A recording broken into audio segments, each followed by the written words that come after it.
계속 영상 이어서 하겠습니다. 자, 285쪽이요. 자, 적용 대상이라고 되어 있습니다. 아래서 세 번째 줄. 자, 근로 능력과 연령에 관계없이 가구의 소득 인정액과 부양 의무자 기준을 동시에 충족해야 된다라고 합니다. 그래서 그 소득 인정액 같은 경우는 이게 공식이 생각보다 복잡해요. 그렇기 때문에 뭐 여기서 제가 그 잘못 말씀을 드리면 안 되는 거고, 일단 근로를 하고 말고 연령이 많건 적건 그거하고는 관계가 없다는 게 이제 중요한 사항입니다. 자, 그리고 그 289쪽에 급여의 내용이라고 되어 있어요. 289쪽의 맨 위입니다. 자, 급여의 기본 원칙이요. 자, 그 맨 위에 첫째라고 되어 있습니다. 자, 첫째, 급여 수급자가 자신의 생활 유지와 향상을 위해서 최대한 노력하는 것을 전제로 이를 보충하는 거라고 이제 하는 게 급여의 기본 원칙입니다. 둘째, 자, 이 법에 따른 급여의 우선에서 이루어지는 것으로 한다. 자, 부양 의무자의 부양과 다른 법령에 따른 보호는 이것보다 먼저 우선해서 적용이 된다는 얘기입니다.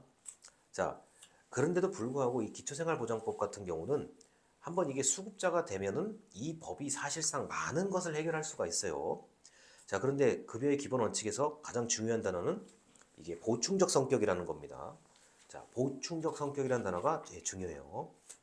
자, 그리고 290쪽에 이제 생계급여인데, 자, 맨 아래에서 두 번째 문단입니다. 자, 생계급여는 의복, 음식물, 연료비, 기타 일상생활에 기본적으로 필요한 금품을 지급한다. 물품을 지급해서 생계를 유지하는 것을 말합니다. 자, 그리고 이제 291쪽에 주거급여요. 자, 주거급여는 수급자에게 자, 주거 안정에 필요한 임차료, 그 다음에 고치는 거요. 자, 수선 유지비 이런 것들을 지급하는 급여를 말한다. 자, 주거급여가 있습니다. 자, 그리고 이제 293쪽입니다. 293쪽에 그 아래에서 두 번째 문단. 자, 의료급여는 수급자에게 건강한 생활을 유지하는데 필요한 각종 검사, 치료 등을 지급하는 것을 말한다. 자, 그래서 의료급여는 대체적으로 보건소를 통해서 이제 이루어지는 경우들이 있죠. 자, 그래서 각종 검사 치료를 아주 저렴하게 또는 무료로 받을 수가 있습니다. 자, 그리고 그 297쪽입니다. 297쪽에 자, 죄송합니다. 자, 296쪽에 자활급여요. 자, 자활급여는 그 네모칸에 있는 얘기를 보시면 될 것 같아요. 이제 서울 같은 경우는 이렇게 굉장히 어려운 사람들에게 이제 주거를 어떻게 하면 제공할까 이렇게까지 고민하고 있는 단계입니다. 자, 자활급여 같은 경우는 이런 거예요. 자, 금품의 지급과 대여, 자, 그다음 정보의 제공, 근로 기회의 제공, 그다음에 자산 형성의 지원 같은 자, 자활급여는 여러 가지의 의미가 있습니다. 자, 그다음에 297쪽이요. 맨 아래 문단. 자, 보건복지부 장관은 이게 상당히 까다로운 부분이 하나가 있어요. 자, 보건복지부 장관은 금융실명 거래, 비밀보장, 신용정보 이용 및 보호에 관한 법률에도 불구하고 자, 이 금융기관의 장에게 자, 저 수급권자의 어떤 정보를 제공해달라고 요청할 수가 있습니다. 이게 구청에서 이 금융정보를 다루는 직원이 한 사람 정도밖에 없어요. 서울 기준으로요. 그렇기 때문에 이 금융정보 요청하는 게 이게 아주 까다로운 부분이에요. 보통 이건 법원에 법원에서 어떤 흔히 말해서 영장을 발부하는 수준으로 이게 금융정보를 알기가 어렵게 돼 있어요. 그래서 뭐 우리가 흔히 말하는 민법에서 말하는 가사 사건이요. 이혼이라든가 뭐 혼인이라든가 이런 가사 사건 할 때 보통 법원에 이건 청구를 해서 신용 정보를 가져오는 방법 정도가 이제 있는데 이 보건복지 분야에서는 이제 담당 공무원이 유일하게 이게 접속을 해서 요청하고 받을 수가 있어요. 그러다 보니까 이게 좀 금융정보 이거 뭐 당장 알고 싶은 사람들 입장에서는 시간이 걸려서 뭐 불만이 있기는 하는데 이걸 그렇다고 뭐 아무나 보게 할 수는 없는 거기 때문에 이 금융정보 제공은 매우 신중하게 이루어지고 있습니다.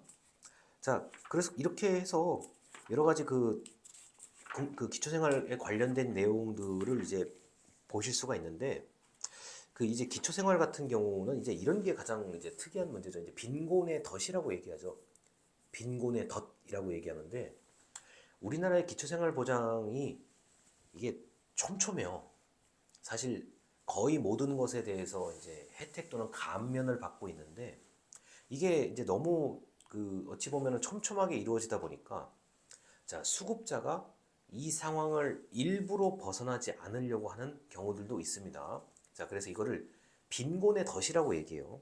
그래서 자활을 해서 이걸 완전히 벗어나면 참 좋겠는데 그게 아니라 자, 이 법에서 보장하는 법 테두리 내에서만 있으려고 하는 경우들이 있죠. 자, 그러다 보니까 아주 이제 난감하게 이제 정부 입장에서는 법이 보호를 하고 있기 때문에 정부가 법을 바꾸지 않는 이상은 이게 해결이 안 돼요. 그런데 법을 바꾼다고 한들 이게 또 헌법에 명시된 사실상 명시된 그 기본권, 생존권, 그다음에 우리나라가 역사적으로 해왔던 그 구휼 베풀어야 된다는 이런 거하고 다 이게 부딪히기 때문에 이 보장법, 생활보장법 그 테두리 안에 들어가 있는 그 사람들에 대해서 뭐 어떻게 할 수 있는 방법이 없어요. 제가 볼 때는 이거는. 그리고 또 이제 이런 어려운 사람들에 대해서 권리와 이익을 보장하는 뭐 시민단체도 있고 뭐 법률가도 있고 뭐 의사 선생님들도 있고 이래요. 이게 꽤 여러 그 이해관계자들이 옆에 이렇게 있거든요. 그러다 보니까 빈곤의 덫이라는 것은 이론적으로 이미 나온 개념이에요. 벌써 나온 개념이에요, 이거는. 그런데 이거를 뭐 해소할 수 있는 방법이 사실상은 별로 없습니다. 그래서 이거를 이제 뭐 그냥 일을 그 개인이 수급자인 개인이 일을 열심히 하고 그 다음에 건강하고 이렇게 해서 이제 정부가 더 들어가야 될 비용과 노력을 약간 덜 들어가는 것 정도로 줄이는 방법 이외에는 사실 이건 없어요. 제가 볼 때는요. 자, 그 다음에 이제 가장 이제 원론적인 방법은 이게 경제 발전 등이 잘 이루어져 가지고 이게 중산층이 두터워야 되는 방법밖에 없습니다. 그래서 이 기초생활 보장에 대해서는 이미 제도적으로는 촘촘해요. 이거는. 근데 이제 앞으로 이걸 어떻게 이제 잘 이렇게 이끌어 나갈지에 대해서 한 번쯤 고민을 해볼 시점이라고 할 수 있겠습니다. 자, 이렇게 해서 뭐 그 국민기초 생활하고 그 다음에 이제 그 고용보험법에서 얘기를 드렸는데 근데 여기까지로 하고 그 다음에 이제 공공부조에 대한 얘기가 있거든요. 요거는 또 이제 계속 또 이어서 제가 말씀을 드리도록 하겠습니다. 영상 여기까지입니다. 감사합니다.